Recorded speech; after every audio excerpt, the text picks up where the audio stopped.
Hello, ladies and gentlemen, and welcome back to the podcast, and welcome to your Monday Night Raw post show. And man, there is a lot to talk about in today's episode. There were some interesting things that happened last night on Raw. One specific thing that happened backstage with Adam Pearce. We also get more into detail going into Elimination Chamber. We had some more qualifying matches as well last night from both the men's Elimination Chamber as well as the women's Elimination Chamber matches as well. We had qualifying matches for them as well. We also seen Paul Heyman in the division as well last night on Monday Night Raw. So we're going to get into everything that happened last night on Monday Night Raw. But we start off the night with the Usos, Jimmy and Jay. Jay and Jimmy make their way out to the ring, but they're quickly interrupted by Paul Heyman and the Vision. Logan has the microphone. He hypes up the Vision. Theory then has the microphone and says last week he was robbed and that he should have won his match last week. After that, the Vision and Paul Heyman are interrupted by Adam Pearce. Theory then mocks Pearce. Pearce says, ask the Vision to go back to his office and that they can discuss what happened last week. Heyman then says he wants Reed in the Elimination Chamber. And Pearce says despite how he feels about the Vision, Reed has a qualifying match next week for the Elimination Chamber. After that, Pearce is interrupted by LA Knight. Knight has a microphone. He mocks the Vision as well as Bronson Reed and Logan Paul. Knight then suggests that it will be himself and the Usos to take on the Vision tonight. And then Adam Pearce makes it official, which gets us into our first match of the night. It is LA Knight teaming up with the Usos to take on the Vision, Bronson Reed, Logan Paul, and Austin Theory. I thought it was a good match, man. It was a back-and-forth matchup between both teams with LA Knight and the Usos keeping the pace of the match. Bronson Reed hits a power slam in the middle of the ring, followed by Jay hitting a spear on Logan Paul for a near fall. LA Knight then hits a BFT on Austin Theory on the outside. Reed then sends LA Knight through the barricade on the outside. The Usos then are in the middle of the ring with Logan Paul. The Usos hit a 1D on Logan Paul in the middle of the ring for a near fall. Logan then hits Jimmy with a vicious right hand, but Reed hits a tsunami off the top rope, landing on Jimmy Uso, pins for the 3, and your winners of the match are the Vision. After the match, you can see Logan Paul going over to the commentary table. He grabs the headset. He talks to Michael Cole, pretty much taunts Michael Cole. And then out of nowhere, this masked person or masked assailant comes out of nowhere once again to hit a foot stomp on Logan Paul, leaving Logan Paul helpless on the announce table. So whoever this person is behind the mask, this masked assailant, he has some unfinished business with the Vision. Moving on from that, we see Adam Pearce backstage, greeted by, I guess, WWE staff, and there's this big box or big crate sitting backstage. Pearce then wants to know what the hell's up with the box or crate that's standing backstage. But on the crate that's backstage, it says, and I quote, deliver this to WWE and do not open this crate or box until Elimination Chamber, which is February 28, 2026. So, again, some interesting stuff from this crate going into Elimination Chamber, and it's got a lot of people talking, and we'll talk more about what I think this means going into Elimination Chamber at the end of the podcast. Moving on from that, we have a women's Elimination Chamber qualifying match. It is Asuka taking on Natty versus Bayley. I thought it was a decent match. It was a back-and-forth matchup between Asuka, Natty, and Bayley, with Natty keeping the pace of the match. Bayley hits an elbow drop off the top rope for a near fall. Natty then hits a German suplex on the apron. It looked absolutely brutal. Asuka then applies an Asuka lock in the middle of the ring, but the hold is quickly broken. Natty then hits a powerbomb for a near fall, followed by Natty applying a sharpshooter in the middle of the ring, but the hold is broken. After this, Bayley then hits a Bayley to belly in the middle of the ring for a near fall, but Asuka applies an Asuka lock in the middle of the ring. Referee sounds for the bell, and your winner of the match, and moving on to the Women's Elimination Chamber match, is Asuka. Hats off to Asuka for getting the win in this matchup. After the match, though, we can see Natty making her way to the backstage area, but she's quickly attacked by Maxine Dupree. So it looks like Maxine Dupree has some unfinished business with Natty. Moving on from that, we have Liv Morgan having a sit-down interview with Michael Cole. Liv Morgan is joined also by Dominic Mysterio, but Liv Morgan is quickly interrupted by Stephanie Vaquer. Stephanie then is pushing for Liv to pick her at WrestleMania. Then after a couple things back and forth between Stephanie Vaquer and Dominic trying to translate what Stephanie had said, looks like Liv kind of walked away from this situation crying from what Stephanie Vaquer had to say. So things are starting to slowly heat up here between Stephanie Vaquer and Liv Morgan. Moving on from that, we got CM Punk. CM Punk is in the ring, grabs a microphone. Punk says that the office is not happy with him. Punk says that they don't want him to jeopardize his match at WrestleMania against Roman Reigns. Punk then talks about the Elimination Chamber. He also mentions that he would not be who he was if he didn't piss people off. After this, CM Punk is interrupted by Finn Balor and Dominic Mysterio and the returning of JD McDonough. The Judgment Day make their way out to the ring. They surround CM Punk, who's in the middle of the ring. Finn then tells CM Punk to calm down and that we're not here for a fight. Finn says that to be the best in the world, you have to survive dojos, and mentions beating Roman Reigns, which Finn says that he has done, which makes Finn Balor, in his eyes, the best in the world. Finn says that he is not jeopardizing WrestleMania, but he's making it better. Punk said that he used to know who Finn Balor was before the Judgment Day, and that he was a different guy. Punk says Finn used to be somebody else, like I mentioned a second ago. Punk says that the Judgment Day brought Finn Balor down. Punk then mocks JD McDonough and Dominic Mysterio. Punk then turns his back on Finn. And then Punk says that he thinks Finn has something to prove. Some interesting stuff there between CM Punk and Finn Balor. Moving on from that, we have a number one contender match for the Intercontinental title. It is El Grande Americano taking on a mystery opponent. And that mystery opponent is none other than Penta. The match itself, it was a good match. Back and forth matchup between Americano and Penta, with Americano and Penta both exchanging in the middle of the ring. Americano hits a Death Valley driver on Penta in the middle of the ring for a near fall. Penta then hits a Penta driver for a near fall in the middle of the ring. Penta then attacks Rayo, who was ringside during this matchup. Rayo then causes a distraction, but OG Americano attacks Rayo and Bravo. This allowed Penta to quickly hit a springboard Mexican destroyer on Grande Americano, pins for the 3, and your winner of the match and new number one contender for the Intercontinental Championship is Penta. After the match, you can see OG Americano attacking El Grande Americano, so it looks like OG Americano has some unfinished business with El Grande Americano. Moving on from that, we have AJ Lee. AJ Lee is on Monday Night Raw. She shows up last night. She shows up in the ring, has a microphone in hand. She talks about the Elimination Chamber.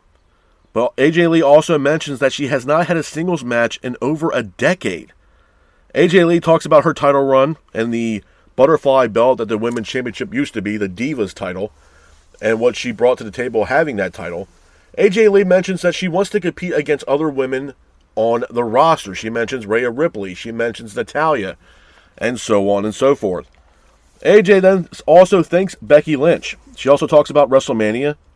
AJ Lee then calls out Becky Lynch. Lynch ends up showing up. Becky then mocks AJ Lee. Becky then said that this match is not a title reign for AJ Lee, but instead this is a send-off for AJ Lee. Becky then says for the last 10 years she's made history, while AJ Lee has sat home and made comic books. AJ Lee then was begging Becky to swing at her, but Becky then says no, we're not going to jeopardize the match at Elimination Chamber. And moving on from that, we go into our next match of the night. It is the main event of Monday Night Raw. And once again, it is a Elimination Chamber qualifying matchup, but this time it is for the men. We have Javon Evans taking on Dominic Mysterio and the career killer, Gunther. Again, this is a pretty much high-profile matchup between both Evans, Mysterio, and Gunther, where the winner will move on to the Elimination Chamber. The match itself, I thought was a good match, man. It was a back-and-forth matchup between Evans, Mysterio, and Gunther, with Gunther keeping the pace of the match. Evans hits a Hurricane Rana in the middle of the ring, followed by Evans diving over the top rope, attacking Gunther, where Gunther flies over the barricade. But Gunther then applies a sleeper hold, but the hold is broken. Gunther then, in the middle of the ring, hits a powerbomb on Dominic Mysterio onto Javon Evans. Gunther then hits a powerbomb on Evans in the middle of the ring for a near fall, followed by Evans getting up, hitting a Pele kick, followed by a running knee for a near fall. Evans then goes for a OG cutter, but Gunther counters it with a sleeper hold. Mysterio then hits a frog splash. Mysterio then has the ring hammer, but Gunther finds the hammer. Then all of a sudden, Dragon Lee comes out of nowhere and attacks Gunther with the ring bell.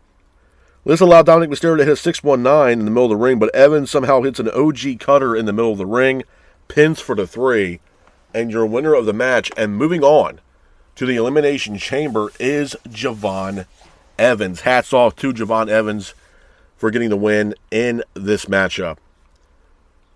Couple of things I want to talk about with you guys, man, when it pertains to Monday Night Raw before I get the hell up out of here. Number one, was this a decent Raw? No. And to be honest with you, I honestly, genuinely don't even know what the hell is going on both sides of the fence here, whether it's SmackDown or Raw, bro. For the past seemingly 2 weeks, it's just, it feels like it's lifeless, bro, from both sides of the fence, from whether it's Monday Night Raw or Friday Night SmackDown. Now, with that being said, is there excitement going into Elimination Chamber? Yes and no.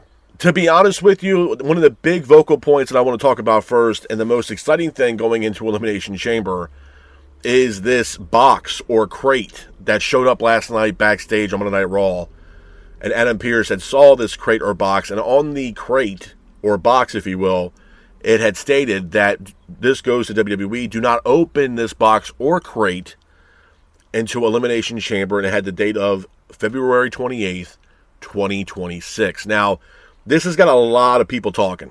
A lot of people talking. And honestly, it's kind of a shame that this is probably the most exciting part, or most exciting thing, I would say, going into this year's Elimination Chamber. But with that being said, it's probably pretty much all we got. When I saw this whole segment backstage between Adam Pearce and this crate, my mind started going. Like, what's the deal with this crate? Why? And this crate is massive, by the way. There's no little small-ass box or small crate. This is a huge box, or crate for that matter, that showed up backstage on Monday Night Raw last night in Memphis, Tennessee. So, again, it got my mind turning. Like, what the hell is this? What could this possibly be? Now, there is a couple scenarios that popped in my head as far as what I think this is. I'm going to tell you guys right now, I believe that whatever the hell's in this crate is going to be a return or a debut. This could be Seth Rollins pulling a ruse on everybody, maybe costing CM Punk his match, causing a disqualification possibly. Maybe Seth Rollins somehow gets involved in the Elimination Chamber or attacks, the Vision. But then on the other side of that coin, if Seth Rollins is not in that box or crate, then who is the person that's the mass assailant now that's been attacking the Vision? Is it, in fact, Seth Rollins? So, and my thing with Rollins is especially with Braun Breaker being injured, where do we put Seth Rollins? If Seth Rollins is, in fact, healthy and he is ready to go, where do we put Seth Rollins going into this year's WrestleMania? Because we know for a fact, more than likely, he's not going to be facing off against Braun Breaker at this year's WrestleMania. So where does this leave Seth Rollins? Is Seth Rollins going to have a match against Austin Theory? Is Seth Rollins going to have a match with Bronson Reed? Or is Seth Rollins going to have a match with Logan Paul? It's still up in the air, but we clearly know that there's going to be some kind of get back from Seth Rollins against the Vision. The question is who is Rollins going to face off against, with it not being Braun Breaker? So it could be Seth Rollins. Very slim chance. The other big possibility, that it could possibly be, is the returning of none other than Chris Jericho. Jericho has been rumored and speculated to return to WWE for quite some time now. We have not seen Jericho for quite some time in AEW. He's still on the roster page as of right now. But a lot of people have been mentioning that Chris Jericho is on his way back to WWE. And this might be the way to reintroduce Chris Jericho to WWE. Possibility. There was also somebody else that mentioned something to me too, that when Chris Jericho showed up and made his debut for WWE way back in the day, I believe he actually debuted in Chicago, Illinois, if I'm not mistaken. Don't quote me on that, but someone did tell me that they believe that he debuted for WWE way back in the day in Chicago, Illinois. So it's kind of come full circle for Jericho if that is the case. But I'm expecting probably Chris Jericho here. I think Jericho is the person that's in that crate or supposed to show up. In a way, it has a lot of resemblance to, you guys remember when Sting was in WWE and he had that storyline with Seth Rollins and the Authority, with Kane and Hunter and Stephanie and Seth Rollins most notably, a part of the Authority. And we saw, I think it was in Baltimore, where Sting had, was in the middle of the ring. There was this huge box or crate in the middle of the ring. And then they picked up the crate or lifted it up, and it was actually being revealed as Sting. And Sting attacked Seth Rollins. I'm kind of getting this same vibe here, that they're going to reveal who the hell is in this crate or what this crate's about. They're going to lift it up, and it's going to reveal that it's none other than Chris Jericho, and Jericho makes his return back to WWE. We obviously didn't see Jericho at the Rumble. People have been patiently waiting to see Jericho. Some people even thought that we would see Jericho possibly, right after the Rumble. That has not happened yet. So a lot of people, and myself included, are pretty much expecting that this could possibly be Chris Jericho making his WWE return with this whole box or crate thing that showed up last night on Monday Night Raw in Memphis, Tennessee. But we're going to see how it plays out. But I'm going to be honest, man. I think it is kind of sad that this whole situation with this box or crate is probably the most exciting thing going into Elimination Chamber. And to be honest with you, it is. I mean, we're going to have CM Punk versus Finn Balor, which we kind of see how this is going to play out. We know that CM Punk is going to win this matchup. He's going to have the World Heavyweight title going into WrestleMania to face off against Roman. And we're going to see how that plays out between CM Punk and Roman Reigns. Right now, it is the money match right now at WrestleMania, because WrestleMania right now is in so much influx right now. Nobody knows what the fuck is going on. Nobody. Even WWE, for that matter. Hell, WrestleMania is so bad right now, they actually mark down their tickets to 25% off because nobody wants to go to this goddamn show. So, obviously, WrestleMania is running into its own issues already, and we're not even in March yet. So, clearly, there's some other shit going on behind closed doors right now that's not really looking too good for WrestleMania as we sit here today. So, we're going to see how this plays out. But going into Elimination Chamber here at the end of the month, we got another week, roughly 2 weeks, this week and next week going into Elimination Chamber. There's just not a lot of excitement, bro. And I'm going to be honest, and I said this last Monday or last Tuesday. This whole thing with AJ Lee and Becky Lynch, I'm happy that AJ Lee did touch base on the fact that she has not had a singles match in over 10 years, and that it's a huge milestone for her, not only to have a singles match since she re-signed with WWE, but also having a match going after the Women's Intercontinental Championship.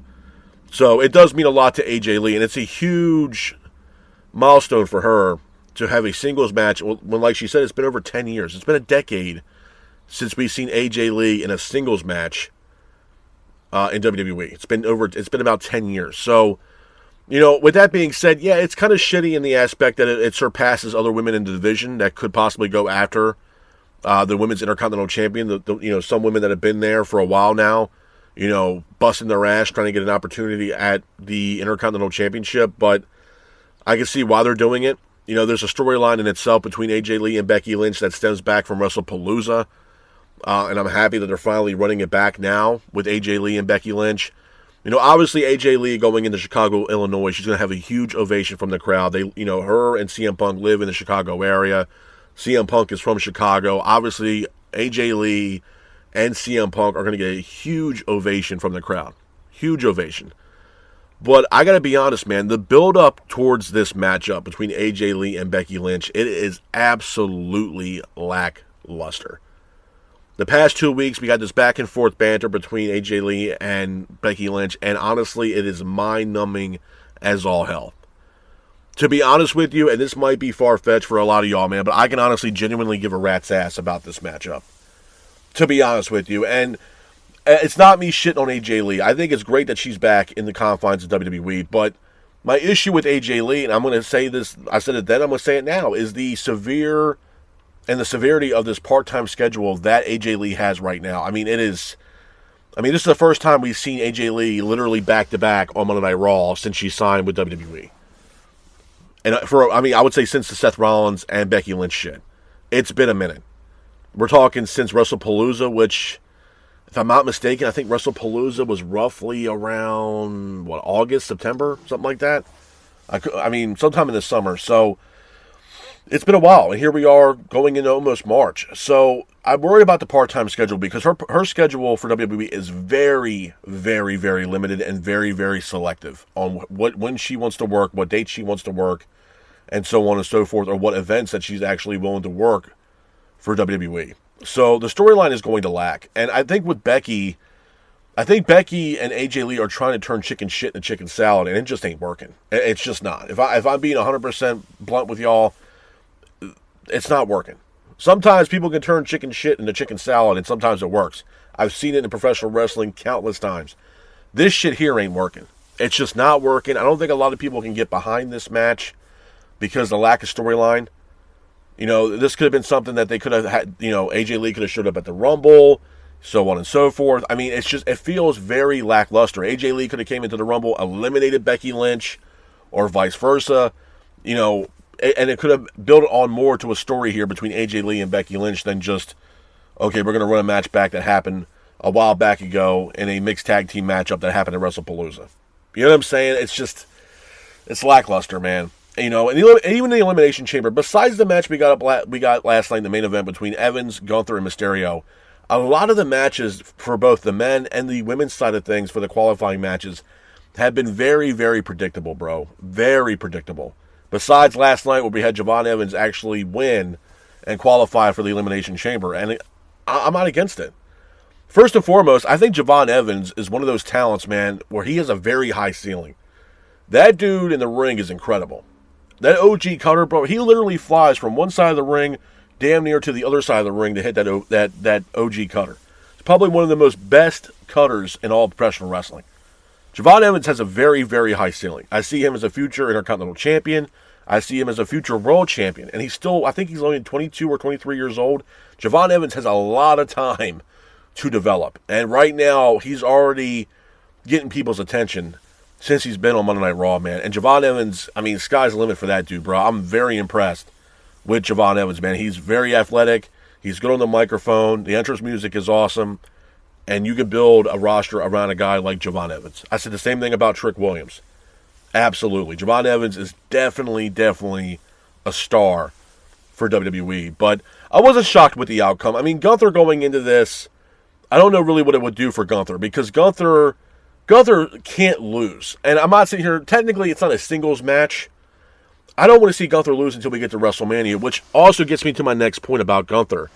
We had this matchup last night. We see Dragon Lee get some revenge on Gunther, ultimately costing Gunther the match by Dragon Lee hitting Gunther with a ring bell, pretty much taking Gunther out of this matchup, which allowed pretty much Javon Evans to get the win in this matchup, which got Evans a chance to qualify for the Elimination Chamber. I think what we're going to be seeing here is we're going to see a matchup here between Gunther and Dragon Lee, where Gunther is going to beat the holy piss out of Dragon Lee. And I think the direction that we're going with Gunther leading into WrestleMania, and I don't think a lot of people are going to be really keen on this or agree with it, but I think where we're going here is that we're going to have Gunther versus Rey Mysterio at this year's WrestleMania. And again, I know a lot of people are probably not going to be thrilled with that choice if that's the route they're going. It's just the way things are starting to slowly play out between Dragon Lee and Gunther. I can see Rey Mysterio getting involved, and I can see Rey Mysterio winning a match against Gunther at this year's WrestleMania. Now, obviously the million-dollar question, knowing that Gunther is the quote-unquote career killer, is this going to be something where Rey Mysterio faces off against Gunther, where Rey Mysterio also possibly puts his career on the line against Gunther? It's going to be a million-dollar question. Or is this also something, too, where, I mean, Rey Mysterio is known to dethrone giants, guys that are 3-4 times his size. You've seen him through his time in ECW, especially his time in WCW, and obviously his early days in WWE, where they would call Rey Mysterio the Giant Killer. Is this something where they're trying to go back in time a little bit with Rey, and maybe if he put Rey over and have Rey Mysterio somehow beat Gunther, and all this shit with Gunther goes away? Or does Rey Mysterio put his career on the line, just like AJ Styles and CM Punk did, and Gunther retires another legend in Rey Mysterio? Is this something that we're looking into as far as going into WrestleMania? Because there's already been matches that have seemingly been rumored or speculated about going into WrestleMania. Most notably is Brock Lesnar versus LA Knight. Now, I'm going to be honest. I made comments about this, I think, the other day, that if this is the direction that we're going with LA Knight going into this year's WrestleMania, that if I was LA Knight, bro, I'd be like, you know what, man, I think I'm about done here. You've been with this company now for what? 5 years? 6 years? Something like that? I could be way off base, but I know he's been here for a little while. They're not doing nothing with LA Knight. Nothing. And then if this match goes into effect going into WrestleMania, so you're telling me LA Knight possibly be going up against Brock Lesnar? Brock Lesnar's going to beat the holy hell out of LA Knight at WrestleMania. So where does this leave LA Knight? And I know some people say, well, bro, not everybody can go to AEW. No. But if Tony Khan was a smart businessman, you're not going to overlook a guy like LA Knight or Eli Drake. You're not. Why? Because he's great on the microphone and he's good in the ring. I knew who LA Knight was well before he was even in WWE, when he was Eli Drake in NWA. And I thought he did a phenomenal job over there when he was with NWA and he was working underneath Billy Corgan for NWA Power when they were on Tuesdays at 6:05 on YouTube. They had Eli Drake, they had the likes of Eddie Kingston, Ricky Stark, Zeke Dice, Camille, Royce Isaacs, Tom Latimer, Tim Storm. They had a solid roster over there in the beginning days of Billy Corgan's resurgence of the NWA. So I don't know what they're going to do with LA Knight. I think, honestly, if LA Knight goes into a match against Brock Lesnar at WrestleMania, Brock Lesnar is going to beat the hell out of LA Knight. You know, I would love to see a match with Obafemi versus Brock Lesnar. I think that is also a money-making match, a marquee matchup for WrestleMania. Because I told you guys, bro, WrestleMania this year, I think, ultimately bit WWE in the ass. With the ticket sales being down, the fact that they had to put a 25% off on the WrestleMania tickets because they really weren't selling that well. The fact that they kind of shut down Las Vegas bars from showcasing WrestleMania in these local establishments and local bars in the Las Vegas area. It's not a good look from WWE and the Las Vegas area by doing that shit. And I told you guys, the tickets for these events, man, are like $30,000, $40,000 a pop. I mean, it's absolutely insane. And it does go to show you that at the end of the day, yes, WWE is a business, but they are money hungry, bro. And greed is going to be the ultimate end for this company. And right now, they should be fucking embarrassed with the shit they've been pulling as of late. You know damn well they should feel embarrassed. The fact that you had to put ticket sales at WrestleMania down to 25% off shows you how much greediness they have, man. Nobody can afford those kind of tickets, bro. That's why people that do like wrestling, they end up going to AEW because the tickets are affordable for families. $30,000 for a WrestleMania ticket to $60,000 is absolutely insane, bro. It's absolutely insane. You know what I'm saying? It's just, I don't know. And not only that, it's already shit anyway, because it's basically WrestleMania having a residency in Las Vegas now for the past 2 goddamn years. When WrestleMania should have gone to New Orleans. Remember when The Rock came out in the debut episode, I believe, of Monday Night Raw on Netflix? Remember that shit? Oh, yeah, WrestleMania is going to, the great city of New Orleans. And what happened? WWE swept the rug from beneath the feet of people, the fans of New Orleans, and was like, hey, fuck y'all, we're going back to Las Vegas, or we're going to Vegas. Come on, man. And Vegas, honestly, that WrestleMania history alone, New Orleans is synonymous with WrestleMania. If you guys go back in time just a little bit, that was a WrestleMania in New Orleans where we all remember where Brock Lesnar beat the streak with The Undertaker. Remember that shit? It shook the entire wrestling world to its core when that shit happened. So don't sit here and tell me that New Orleans doesn't have a little namesake as far as the WrestleMania nostalgia when it pertains to WrestleMania, because they do. It will go down as one of the greatest moments in WrestleMania history with Brock Lesnar beating the streak, which I'm pretty sure that was in New Orleans. So again, I mean, it doesn't make sense, man. It just doesn't make sense. And when you're going into something when it's all about the money, then the creative side of that shit is going to fall flat on its ass. There's no story. There's no direction. There's not story for people to get invested in going into these PLEs. Prime example, Elimination Chamber. Bro, literally, what with Elimination Chamber that you can honestly say, you know what, I'm actually excited to see what's going to happen here. The only thing that I can think of right now is what the hell is in that goddamn box or crate that showed up last night on Monday Night Raw. And on that box, it literally stated verbatim, send to WWE, do not open until the Elimination Chamber, February 28th, 2026. Which has got everybody talking. No one's talking about Punk and Finn Balor because why? We already had this fucking match over in Ireland where Punk beat Finn Balor and Punk retained the World Heavyweight title. But instead now they want to run it back again because now they had it in Finn's hometown. Now Finn wants a match in CM Punk's backyard in Chicago, Illinois. Bro, who gives a fuck, honestly? I appreciate CM Punk wanting to be a champion that defends the belt on the regular. He doesn't want to hold the belt up and hold the belt captive. He wants to be a working champion. I get that, bro. I get that. But do we have to run it back with Finn Balor? I mean, you know what I mean? Why? Why? And now for nothing, as far as the Judgment Day is concerned, Finn Balor really hasn't done a whole hell of a lot. Especially in his singles run, because 9 times out of 10, he was teaming up with JD McDonough as a tag team on Monday Night Raw. So it wasn't like Finn Balor had this elaborate singles run for the past couple years. No, because he's been teaming up with JD McDonough going after the World Tag Team titles on Monday Night Raw. He hasn't really had a singles run in quite some time. You know what I mean? So again, it's just, I don't know, bro. I could give a rat's ass about this matchup at taking place in Elimination Chamber. AJ Lee versus Becky Lynch, okay. I'm not really 100% sold on it. Yeah, I'm excited for the men's Elimination Chamber match and possibly the women's Elimination Chamber match, but that's about it.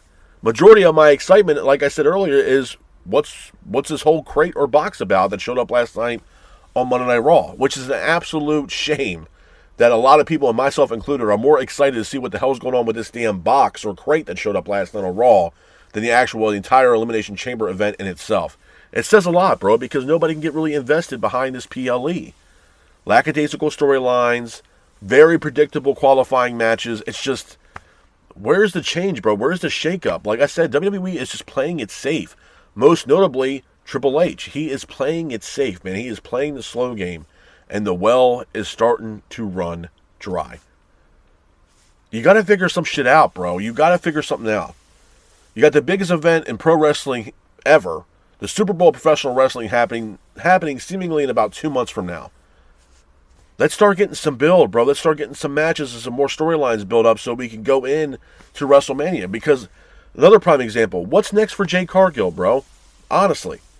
We got the Elimination Chamber, which I guess I'm assuming the winner of that will face Jade, maybe, I guess. And the only suitable option out of that entire Elimination Chamber match so far that makes the most notable sense for Jade at WrestleMania will be a match against Jade Cargill defending the title against Charlotte Flair. Because you know damn well they are waiting for Bianca Belair. And with the news that came out about Belair that stated that she's going to have to require to get hand surgery, Belair is not going to make it to this year's WrestleMania. So that match between her and Jade is non and void. It's not going to happen at this year's WrestleMania due to the fact that Bianca needs hand surgery to repair her hand. It's not going to happen. Whether we want to see it or not, it's not going to happen. So where does that leave Jade? Probably most notably Charlotte Flair. Maybe we have a split up here between Flair and Bliss after what happened at the Royal Rumble. It kind of has a falling out more in the Elimination Chamber, and Flair and Alexa Bliss kind of go their own way. Because right now on SmackDown, what's really next for Jade Cargill? What, are you going to run it back with Jordynne Grace? SmackDown dropped the fucking ball with Jordynne Grace, bro, since she's been on the main roster. They haven't done shit with Jordynne Grace. And people can say what they want. What do you mean, bro? She just had a women's Universal title match. Yeah, and she fucking lost. She also lost that opportunity against Jade by losing in the Royal Rumble. So how can you crowd Jordynne Grace, the number one contender, to Jade Cargill? And how could you even possibly either entertain the idea of having Jordynne and Grace, run it back? I'll tell you why. Because there is nobody, and I mean nobody, on the women's roster on SmackDown that's actually worth a damn. Zelina Vega is not it, bro. I'm sorry. She needs to stick to a more manager role and be a manager to Aleister Black. She does not need to be in the goddamn ring. Chelsea Green, she's doing her own shit. Julia, women's U.S. champion. So, again, bro, where is the top contender to face Jade Cargill right now on SmackDown? The only person they have right now is Jordynne Grace. Until we figure out what happens at the Elimination Chamber. There's nobody left, bro. Nobody. Hell, you have certain talents. I mentioned this about Rey Fenix, even though he's not a Raw superstar. But it is ironic how Rey Fenix had that match against Trick Williams and lost. And a certain somebody who used to wrestle for WWE and now is over in AEW sent out a tweet the other day trying to recruit Rey Fenix to come back to AEW. And that was none other than Andrade El Idolo. With Andrade trying to pull back Fenix back into the confines of AEW. I don't blame him. What are they really genuinely doing with Rey Fenix right now? He's had more losses than wins, and they're not doing shit with Rey Fenix. I said this on my SmackDown review. Phoenix is either going to be sitting back in catering, probably be mid-card at best, or hopefully maybe they reunite Penta and Rey Fenix as the Lucha Bros. But right now, with Penta being the new number one contender, Dominic Mysterio's Intercontinental title, Seemingly, Raw has a plan for Penta, where on SmackDown, they have no plan whatsoever for a Rey Fenix. So I don't blame Andrade trying to recruit his friend back into the confines of AEW because he can tell that they're not doing shit with Rey Fenix over in WWE, which also should tell a lot of fans that, yeah, WWE is this big, huge, global giant in professional wrestling, but sometimes the grass is not always greener on the other side, bro. You can tell with certain talents. Like, yeah, we saw Rusev last night get face-to-face with Obafemi. Great. Are you actually going to, put Rusev in a match with Obafemi, or is this all, blowing smoke? A bunch of bullshit. You know what I mean? Obafemi, again, what the fuck are we doing with Obafemi? Is he going to go to Monday Night Raw, or is he going to go to Friday Night SmackDown? Obafemi now has been approached by both Nick Aldis and Adam Pearce with contracts from the respected brands that they represent. So where the hell is Obafemi going? And then we also see, I think it was Powerhouse Hobbs or Royce Keys. That's what he's going by now in WWE. Seemingly taking a picture outside of the arena in Memphis. But we don't see Powerhouse Hobbs last night on Monday Night Raw. And realize this, Powerhouse Hobbs has been back with WWE since the Rumble, bro. Since late January. And Powerhouse Hobbs, or Royce Keys for that matter, his first match was a dark match against, I believe it was Tozawa or some shit like that. He was in a dark match or some shit like that before, I think it was before SmackDown even went live on the air. So why are we not putting Powerhouse Hobbs on the main roster and being showcased on television? Why is that? Instead, we're going to put him in a dark match that nobody can see. So again, where is the belief behind Powerhouse Hobbs or Royce Keys now that he's back, or now that he's in WWE? Where is the mindset from the higher ups when it pertains to the likes of a Royce Keys and where they believe he fits in to the main roster? I had pitched the idea that he should be Trick Williams' muscle. He should be Trick Williams' bodyguard and align Trick Williams with Royce Keys. Why not? Why not? It can also help Trick Williams maybe have a match against Carmelo Hayes at this year's WrestleMania where he helps Trick, with Trick Williams becoming the new United States champion with the helps of his muscle, Royce Keys. I mean, it kind of writes itself, bro, if you actually utilize their talent correctly. So like I said, sometimes that AEW talent, they go over to WWE, and sometimes, bro, the grass ain't greener on the other side. You can find yourself right back in the same situation that you were in AEW, or if not worse. You might have been a mid-card or a main event guy over in AEW, then you go over to WWE, and you're maybe top of the card, or the first start of the card, or you're back in catering. Eating donuts and drinking coffee and bullshitting. You know what I'm saying? So again, sometimes the grass is not always greener on the other side when it pertains to AEW or WWE for that matter. So hopefully we do see the likes of Royce Keys make his SmackDown or Raw debut, hopefully relatively soon, going into this year's WrestleMania. They got it, a couple months, but you got to figure it out, man. I mean, at the end of the day, like I said, Raw wasn't entirely terrible, but it is a goddamn shame that the majority of the excitement going into this year's Elimination Chamber is pretty much talked about due to that damn crate or box that showed up last night on Monday Night Raw. So hopefully, Raw can figure their shit out and we get a little bit more excitement and some more intrigue going into this year's Elimination Chamber. But with that being said, though, this is my review of Monday Night Raw.